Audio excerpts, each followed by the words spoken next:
느헤미야 9장의 말씀을 읽었는데 오늘 말씀을 보니까 어제 초막절 지켰던 내용들이 나오지 않았습니까? 일주일 동안이나 초막절을 지키고 또 그 다음날 성회로 모이는 것뿐만이 아니라 오늘은 보니까 24일이라고 얘기하죠. 그 24일 그렇게 얘기했던 것 같아요. 네. 29날에 이 이스라엘 백성들이 그러니까 다시 모인 거죠. 하나님 앞에 모여서 이번에는 금식하면서 기도하고 또 어느 정도나 기도했나 봤더니 3시간은 나와 있죠. 낮에 4분의 1, 그러니까 3시간은 율법을 읽고 3시간은 하나님 앞에 죄를 자복하고 하나님 앞에서 그렇게 회개했다. 진실한 회개를 나타내는 거겠죠. 그렇게 하고 그 뒤에 말씀들을 보니까 전체 이스라엘의 역사잖아요.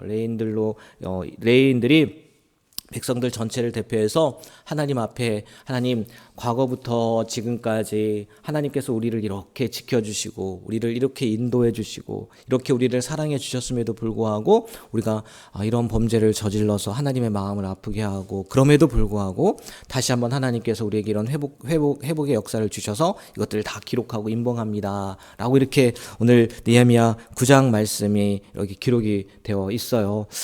이 말씀을 읽으시면서 어떤 생각이 들으셨는지 모르겠어요. 저는 전체적으로 보면 다시 한번 하나님의 그 마음이라고 해야 되나요? 진짜 대단한 하나님이다라는 생각이 들더라고요. 우리 같으면 몇 번 정말 죽여도 몇 번은 죽였을 거예요. 그럼에도 불구하고 오늘 말씀해 보면 참으시고 또 인내하시고 또 돌이키면 다시 회복시켜 주시고 그런 하나님이 나오지 않습니까? 우리가 이 하나님을 잊지 않았으면 좋겠어요. 오늘 5절 말씀에 보면 이들이 이제 하나님 앞에 기도하기 전에 그런 표현을 하거든요. 주의 영화로운 이름, 주의 이름이 존귀하여 무슨 얘기냐? 하나님의 이름을 높인단 말이에요. 그렇지 않습니까? 우리가 늘 많이 얘기를 해요. 우리는 하나님의 영광을 위해서 이 땅 가운데 존재합니다. 우리는 하나님의 영광을 위해서 살아야 됩니다. 라고 이야기를 하잖아요.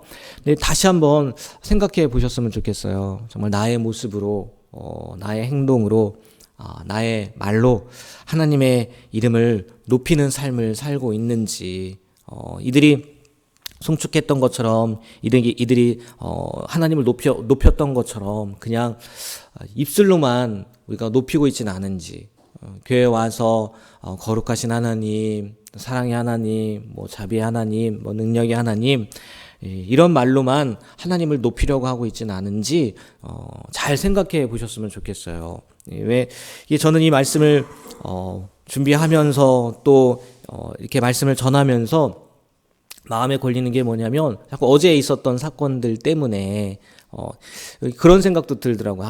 교회에 안 있으면은 그런 모습들을 안 볼 텐데 괜히 교회에 있어가지고 어딜 나갔어야 되나 이런 생각도 하게 되고 어제 무슨 일이 있었냐면 별것이 아니거든요. 정말 별거 아닌데도 불구하고 괜히 제 마음이 그랬던 것 같아요. 이 주차장을 우리가 공유하잖아요. 근데 이렇게 주차를 해놓고서 제가 잠깐 바깥에 나갔다 들어왔는데 우리 수도가가 있잖아요.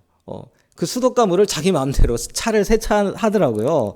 그래가지고, 이게 무슨 일인가. 이게 너무 황당해가지고, 조금만 참고, 조금만, 저기 했으면은 덜 했을 텐데, 제가 그냥 당장 가서, 이게 무슨 짓을 하시는 거냐고, 그런 얘기를 하고 났는데 또 뒤돌아서면, 그래도 교회는 목사인데, 이런 마음이 들고, 또 그거 한 번만 있었던 게 아니라, 어제 또 이 앞에 공사를 했거든요. 우리 주차장 앞에 물이 고여 있어서, 서구청에 와서 이제 물 빠지는 그 하수구 공사를 했단 말이에요. 그래서 차를 못 대게 우리 주차 금지 표지판이랑 이런 것들을 대놨단 말이에요. 근데 집에 들어오려고 하는데 또 누가 그걸 치우고 거기다 차를 대는 거예요. 나중에 한번 보세요. 차 발자국 나와 있어요. 나가가지고 또 이게 뭐 하시는 거냐고. 지금 이거 일부러 이렇게 대놨는데, 또 한바탕 하고 나서 뒤돌아보고 이제 또 후회하고. 그 생각이 자꾸만 나는 거예요. 나중에 만날 텐데 다 동네 사람들이잖아요. 또 얼굴이 또 익숙해요. 본 분들 같아요. 그래서 이거 해놓고 후회하더라고요. 해놓고 후회하고 이 말씀을 보니까 더 찔리는 거예요. 더 나의 입으로, 나의 행동으로 하나님 앞에 영광을 돌린다고 하면서 정말 그거 하나 참지 못하고 잠깐 참고 또 좋은 말로 했으면 좋은데, 웃으면, 표정은 웃었어요. 예. 정색은 하지 않고 표정은 웃으면서 얘기를 했는데, 뭐 마음 상했겠죠. 그분들도. 뭐 이럴 수 있는 거 아니냐, 그럴 수 있는 거 아니냐 했을 텐데, 이 말씀을 보면서 자꾸 그 생각이 나더라고요. 내가 진짜 설교해야 되는데 우리의 입술로, 우리의 행동으로, 우리의 표정으로 하나님 앞에 하나님의 이름을 높이자고 해야 되는데 정말 나부터가 그런 삶을 살지 못하는 것 아닌가, 그런 생각이 들더라고요. 그러면서요, 오늘 말씀에 보면 아브라함부터 해서 이렇게 쭉 나오거든요. 근데 8절을 보면 이렇게 아브라함을 이제 하나님께서 인정하시고 선택하신 이야기가 나오는데, 그의 마음이 주 앞에서 충성됨을 보시고 하나님께서 언약을 세우셨다고 이야기를 해요. 어제 말씀인가요? 그제 말씀인가? 느헤미야가 그 예루살렘 성문을 지키는 사람들 두 사람을 세우는데 하나니와 하나냐 이렇게 선택해서 세우지 않습니까? 근데 그 사람들을 세운 이유도 뭐냐면 충성됨과 하나님을 경외함이에요. 하나님께서 사람을 세우실 때는 분명히 뭔가가 있다는 거죠. 그렇잖아요. 느헤미야의 그 말을 빌려서 본다면 하나니와 하나냐에는 충성됨과 경외함이었고, 또 오늘 이스라엘 지도자들 레인들의 말을 빌려서 이야기한다면 하나님께서 아브라함과 언약을 세우신 것은 아브라함이 하나님 앞에 충성됨을 보였기 때문에 그것을 통해서 아브라함과 언약도 세우시고 하나냐와 하나니도 세웠다라고 생각을 할 수 있잖아요. 이 말씀을 보면서 그러면 하나님이 나를 세우실 때는 하나님은 나의 모습을 보았을 때 어떤 걸 가지고 인정을 하실까?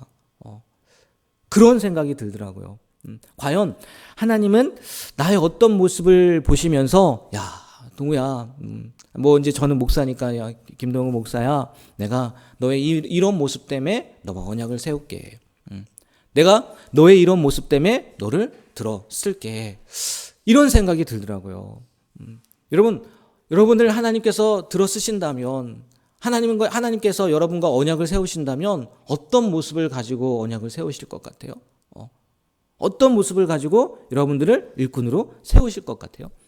한번 나의 과거를 잘 생각해 보셨으면 좋겠어요.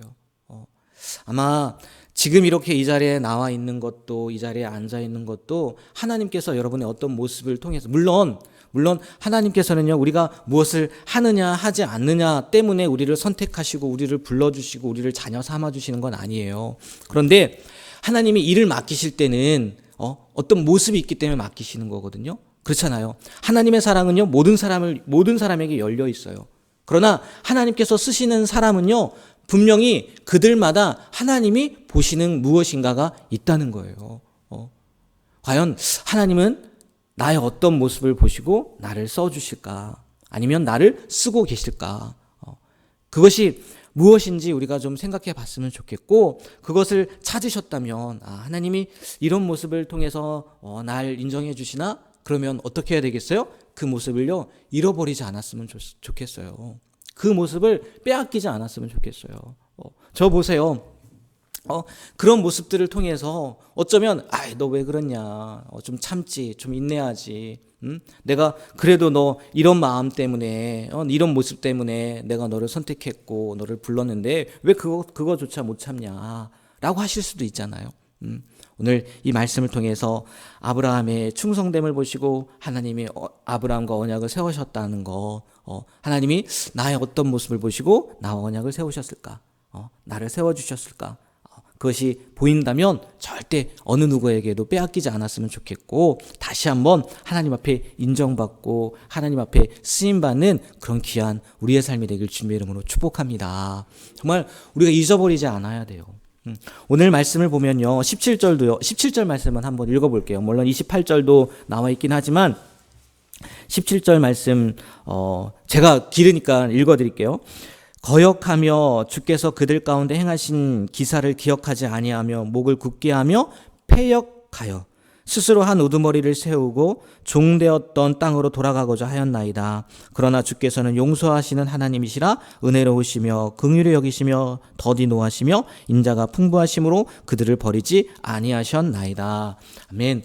감사하죠. 하나님이 버리지 않아서. 그런데 그들이 거역하고요, 패역하고요, 스스로 한 우두머리를 세웠다고 이야기를 하잖아요. 그 앞에 17절 말씀인데요, 15절 말씀을 보면 어떤 말씀이 나오는지 아세요? 하나님께서 은혜를 베푸신 말씀이 나와요. 굶주림 때문에 하늘에서 그들에게 양식을 주시고, 그들에게 목마름 때문에 반석에서 물을 내시고, 손을 들어 맹세하시고 주겠다고 하신 땅에 들어가고 차지하라. 하나님이 이렇게 은혜를 베풀어 주셨음에도 불구하고 이스라엘 백성들이 뭐 한 거예요? 거역하는 거예요. 스스로 패역하여서 스스로 한 우두머리를, 하나님이 왕인데 왕을 세우고요. 28절도 마찬가지예요. 평강을 얻은 후에 다시 주 앞에서 악을 행함으로. 우리가요, 이런 어리석음을 범하지 않았으면 좋겠어요. 우리가 이런 미련한 삶을 살지 않았으면 좋겠어요. 우리의 삶을 되돌아보면요, 정말 하나님의 긍휼하심이 없었다면, 하나님의 인자하심이 없었다면, 하나님의 인내하심이 없었다면 우리는요, 심판받아도요, 몇십 번, 몇천 번 심판받았어야 될 존재예요. 그럼에도 불구하고 그렇게 긍휼을 베풀어 주신 하나님, 우리에게 사랑을 베풀어 주신 하나님, 우리를 용서해 주신 하나님을요, 우리가 잊지 않았으면 좋겠어요. 이들이 왜 그런 일들을 행하는 겁니까? 잊어버려서예요. 잊어버려서. 하나님이 우리에게 행해 주신 은혜를요, 까먹어서 그런 거예요. 오늘 찬양도 하지 않았습니까? 그 크신 하나님의 사랑. 하늘을 두루마리 삼고 땅을 먹물 삼아도요, 그 은혜 우리가 쓸 수 있어요? 쓸 수 없단 말이에요. 오늘 말씀을 통해서 다시 한번 나에게 베풀어 주신 하나님의 사랑이 얼마나 큰 건지, 하나님, 내가 그 사랑을 잊어버리는 어리석은 삶을 살지 않겠습니다. 늘 그 은혜를 생각하며 그 사랑을 생각하며 그 사랑을 전하며 보여주는 삶을 살겠습니다 라고 결단하고 그렇게 살아갈 수 있는 귀한 오늘 하루가 되길 주님의 이름으로 부탁드립니다. 네, 기도하겠습니다. 하나님, 오늘도 생명 주셔서 주님 앞에 나와 귀한 말씀을 듣게 하시고 또 기도함으로 오늘 하루를 무장하게 하신 은혜 너무나 감사드립니다. 하나님, 이 말씀이 우리의 삶 가운데에서 생각나게 하여 주시고 또 그 말씀대로 살아갈 수 있는 우리가 되게 하여 주시옵소서. 우리의 말로, 우리의 행동으로, 우리의 표정으로 하나님 앞에 영광을 돌리는, 하나님의 이름을 높이는 삶을 살게 하여 주시고 우리에게 베풀어 주신 그 사랑을 잊어버리는 어리석음을 범하지 않도록 도와주시옵소서. 늘 하나님 앞에 충성된 사람으로서, 존귀한 사람으로서 하루하루 살아갈 수 있는, 매 순간 살아갈 수 있는 우리가 되게 하여 주시옵소서. 이 시간 하나님 앞에 범사에 감사합니다. 이 기도의 제목, 감사의 제목으로 하나님 앞에 귀한 예물 드립니다. 정말 날마다 감사가 넘치는 삶이 되게 하여 주시옵소서. 감사하며 또 축복하며 예수님의 이름으로 기도합니다. 아멘.